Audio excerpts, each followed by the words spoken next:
When we divide polynomials using synthetic division, we remove all of the variables and just use the coefficients to find the quotient. Let's look at two examples of synthetic division. Here's the first one, 4x squared minus 7x minus 2 divided by x minus 2.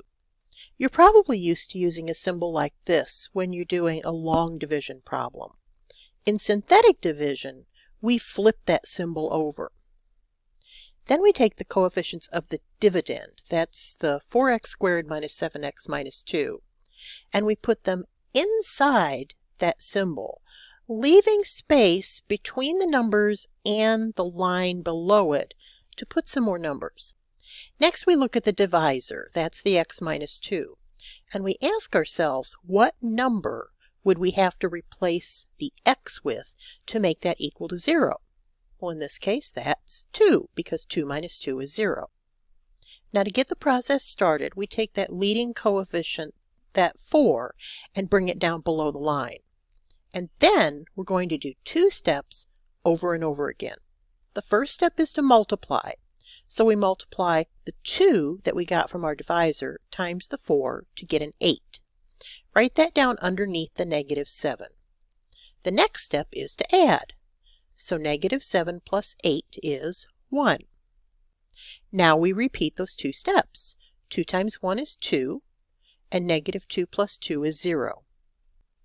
That last number, the 0, is our remainder. The numbers to the left of that remainder are the coefficients of our quotient. So, reading from right to left, the 1 is the coefficient of our constant term, and the 4 is the coefficient of our x term. So now we've got our quotient, the result of our division.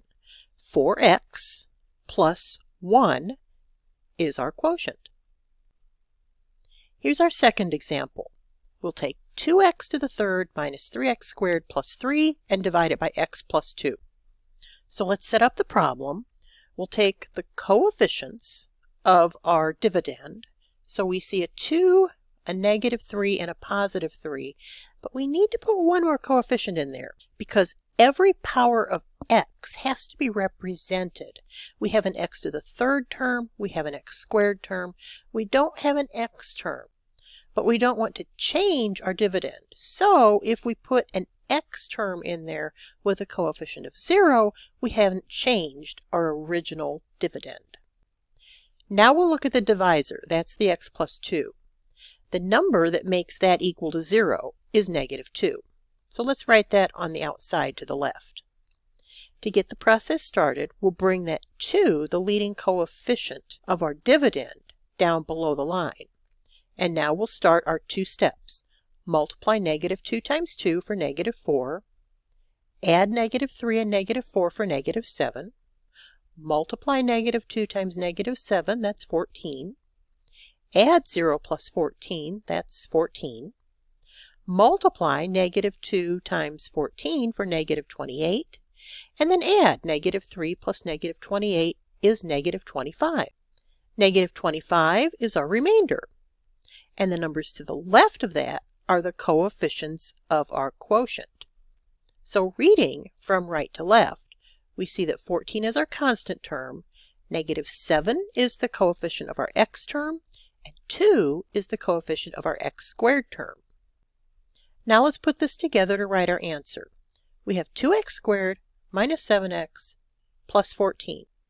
Since our remainder is not 0, we do have a fractional part to our quotient, which is negative 25 over x plus 2.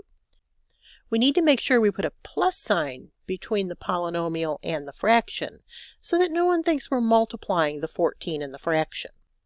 Or we could choose to write that final fraction as minus the 25 over x plus 2.